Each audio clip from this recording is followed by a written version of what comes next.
Hello, everyone. Welcome to Online Seller UK podcast. My name is Prabhat, founder at Online Seller UK, and today we'll be talking about really live, interesting topic which is happening right now. So I'm joined by Sebastian, who is the owner of two brands and also owns a sourcing company, and we'll be talking to us today. So, yeah, Sebastian, welcome to our podcast. Thank you so much, Prabhat. So nice to be back in touch. I mean, we know each other for a couple of years by now, huh? Yeah, excellent. Yeah, no, thank you. No, it's likewise. Yeah. So, so I think it would be interesting to start with your introduction, and then we take it from there. Sure. I mean, like you just mentioned, we ourselves, we have two own brands. I started in 2014, so about 11 years ago, selling, of course, on Amazon, selling on Shopify, but also in Germany. I brought the brands into more than 1,000 big box retail stores or high street stores. The biggest of our companies is a sourcing company. We have about 60 plus employees in there, and then a few more other companies in terms of having an online community or helping others to get into stationary retail and, smaller other side projects. Never getting bored. Well, absolutely. That's the way to go. So today, the topic is really live and very lively, so to say. It's about Trump tariffs and cutting costs, while maintaining better margins. So, just intro us into the topic first to start with. I mean, it's what 2025, and we have a lot of competition, of course, out there in the market. And just having competition is one thing, of course, to see a lot of also Chinese coming in and cutting costs and everything and making it cheaper. So you have a high competition as it is, and now a lot of the products Trump's back into power. And if you look on the other hand, like since 2018, I think on a market of $280 billion, they made a 25% plus additional import duties, so-called Trump tariffs. Now he comes back and puts another 10% on like pretty much all of the Chinese products. It's just insanely expensive. Yet on the other hand, of course, he also wants to tax additional countries and or even Europe. So, but it's not only Trump. It's not only inside the US. If you're selling inside the US, you need to import the products and pay higher tax and import duties. But of course, we have the same in Europe as well, right? So you do have anti-dumping tariffs against goods most of the time, of course, against Chinese goods. But there's great potentials as well to find products, let's say, in other countries, same or better quality, maybe even cheaper prices, and 0% import tariffs. Okay, so you've mentioned about towards the end other countries. So, um, is it that easy that I've got a supply chain in China built over years, no? And it's doing really well. Everything is no problem at all. Is it that easy to change the country to By the source? way, I've just changed the microphone. I hope it's maybe sounding a little bit different right now. I've noticed it was the microphone of the camera, and now it should hopefully be this one. Yes and no. I mean, quite often it is. Of course, imagine, it's not only China is producing products worldwide. Of course, the Europe or us, I'm German, so here in Germany, of course, they also produce a lot of products, but for ridiculous prices. I mean, our second brand is we have our own skincare brand, and it's fully made in Germany. The people are willing to pay for it, right? Mhm. Yet, on the other hand, if you look at other countries, of course, they also want to grow up. Of course, they want to build their own infrastructure. Of course, everywhere we have the people who own factories and who dream of making good money. So, the more developed countries are, the more developed, of course, the industries and production facilities are as well. Like if you look in a country like Laos, who are still struggling to build up their Highway 9, which is still a gravel road, and we ourselves used to live in Asia, so we've seen those places quite a lot. Their main industry would be steel, concrete, glass, cement, and whatsoever, but maybe not the fine chemicals, not plastics, not consumer goods. But then you have many other countries like, let's say, Vietnam, Thailand, Malaysia, Indonesia, India, Pakistan, Bangladesh, Eastern Europe, Southeastern Europe, Mexico, South America, the US itself. So long story short, yes, you can find products, of course, in many other different countries. You may need to go in and do a bit more detailed research. You may take a few minutes longer. Um, and you may need to do quality control, especially when you come to, let's say, countries like whatever, Mexico, India, Turkey. You may need to look a little bit deeper. But yes, in general, it's possible. We currently do about 40% of the sourcing still in China, Okay. which still is enough for, I don't know, 16, 18 employees or so we have in China, and rest is in rest of the world, which used to be 90% in China. Okay. So it's things are shifting. Yes, absolutely. I mean, definitely over the last years. Yes. Okay, fair enough. So, so let's talk. Say you've given lots of countries an example. Okay, in terms of, like, for example, you for the US, geographically, Mexico may be the right place in terms of, distance and freight charges and things like that. So you might save quite a lot on that itself. Um, so so let's put China as one place where we used to source, and then compare that with Mexico. Hmm. And if we talk about a couple of examples of the products there, and then if you share some of the experience in comparison to China and Mexico, you know, if you want to put some comments on that, that'd be really helpful.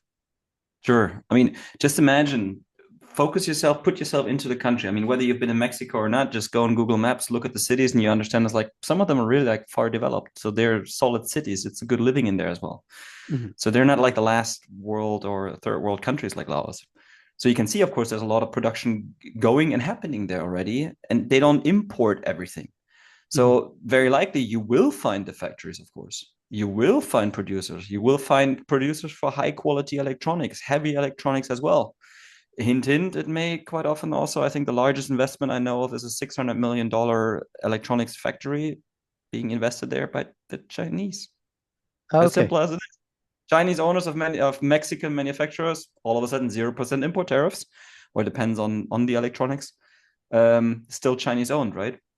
Now, the products, you find a lot there. And we also do sourcing trips worldwide. We've done sourcing trips to Mexico and take people along and go visit factories. Right now, it's Indonesia happening. My wife just landed. So the next 2 weeks is going to be Indonesia sourcing trip. But when you come to Mexico, you find things. We've been to broom factories. We've been to household cleaning factories. We've been to plastics manufacturers, container factories of plastics containers. You have metal, you have textile, you have, of course, foods, you have supplements, you have a lot of it. Now the Mm. question, what to be open, to be honest, to be straightforward and not meaning it with any different negative terms, but the work ethics are a little bit different. Of The course. Chinese, they're hustling, hustling, hustling. They're getting, if they get a good salary and for good jobs, they get a bonus, they work. Um, not all the time, but they developed over the years, right? But Mexico is still more like, okay, so I don't come today, well, I come tomorrow.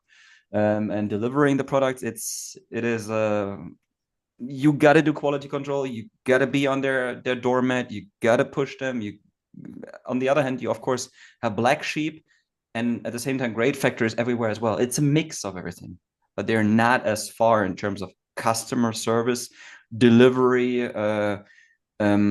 what is it like keeping your word, Mm. following up as you would Hmm. wish them to. But it's still Yeah. possible. Otherwise, they wouldn't be importing so much into the US, right?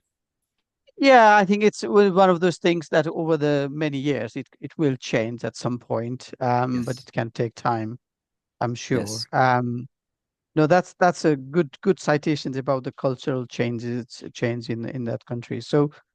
Um, so then again, I'm just basing things in China because of the obviously Tom tribe people are looking, elsewhere and so on, and you may mention Mexico as one. So, you know, talk us through what others. So, like Vietnam, is there any Indonesia? What sort of products are they? So, if you take us five different alternative to China sourcing country, Yes. and if you give us a category insights, what is popular there? So that will be really useful for your listeners because they can then start thinking about those countries. Sure. I mean, to be honest, one of the biggest things, and the dream is for a lot of Americans, or if you have a lot of US listeners, that Mexico would be great or South America would be great because of the short ways, the short delivery ways. But very, very often, the container cost, the shipping cost isn't necessarily the problem. One of the major headaches is the import tariffs for or against Chinese goods. So very often we do sourcing in Vietnam, and you can find pretty much anything, of course, from textiles to wooden products to plastics to metal to also foods and some cosmetics as well. Cosmetics, on the other hand, would definitely be good. South Korea, Japan as well. China, on the other hand, as the original country as well. Besides, on the other hand, you can do it, of course, in Germany or in Europe. If we're looking at wooden products, for example, Ukraine was for European type of woods, of course, was really good until the war started. It's coming back more and more. but also Bulgaria and Romania, always Mm. countries that would be great, depending on the natural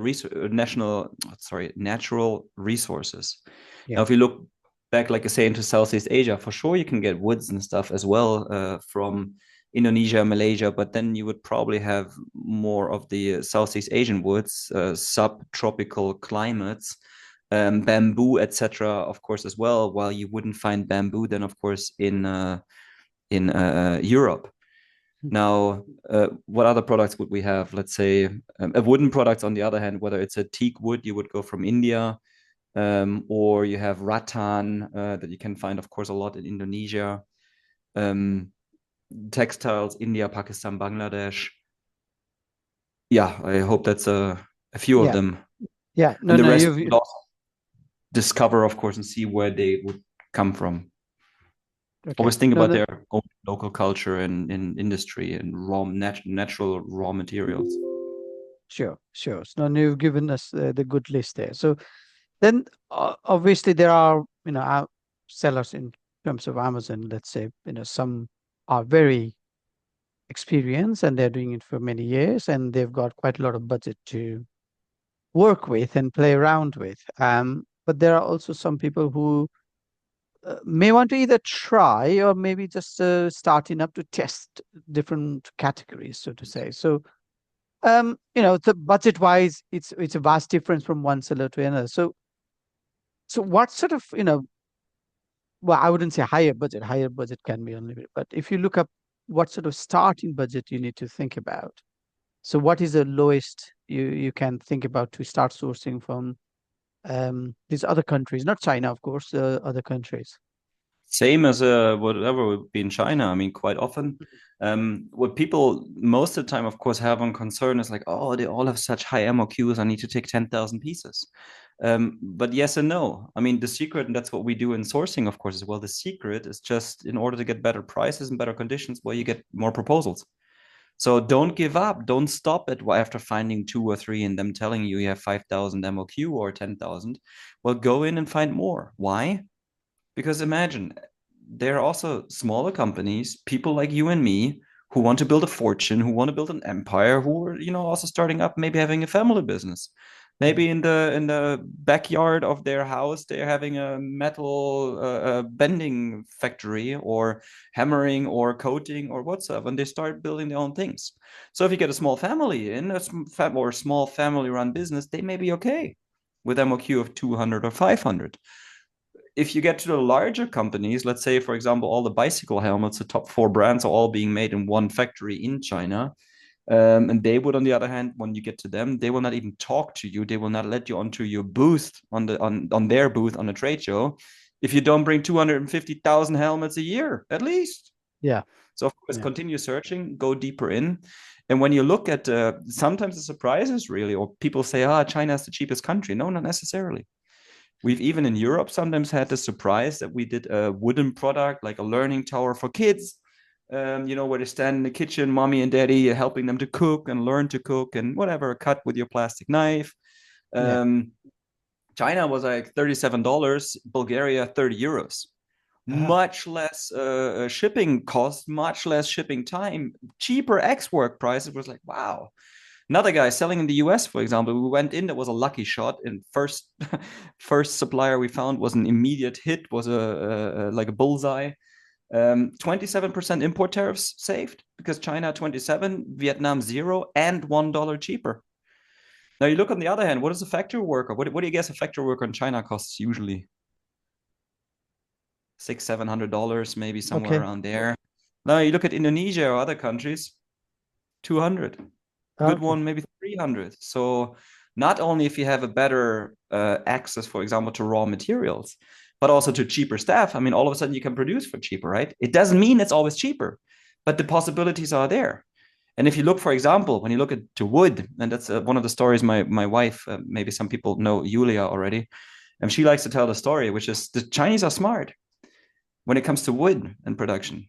They're not chopping down their own forests. They're not chopping down their own trees. Pretty much all of the wood the Chinese are using for production is imported. Mhm. Okay. Huge country, and they import the wood. Keep your nature intact, right? It's the beauty that we have on this planet. That's it. You know, if you've got a business sense, and then if there is, you can do things importing, people would do it. So, okay, excellent. So we are towards the end of our podcast. So I think you've given us quite a lot of useful nuggets today. So thank you for that. Before we close, Anytime. um, yeah, if somebody wants to, book in and have a quick chat with yourself. I know you go around in lots of exhibitions and shows and things like that, but people may want to have a one-to-one call Sure. if they are not able to see you. So where is the best place to find you? I mean, I guess the best way to book a call with the team or with me would be here under zignify.net, and there's a schedule a call button, like a discovery call. And or you would probably find me on LinkedIn or on Facebook. If I'm not always responding, or I may need to send it to the team, it all depends. It's of course a lot more people coming in, but the best access would for sure be zignify.net. Plus, we have like 60, somewhere around 60 lovely women. And if you look at them, especially in the sourcing team, they know, of course, a lot more than I do. I'm just a small wheel in the company. Okay, excellent. No, thank you again, Sebastian, for your time today, and I'll speak to you soon. All the best for now. Thank you.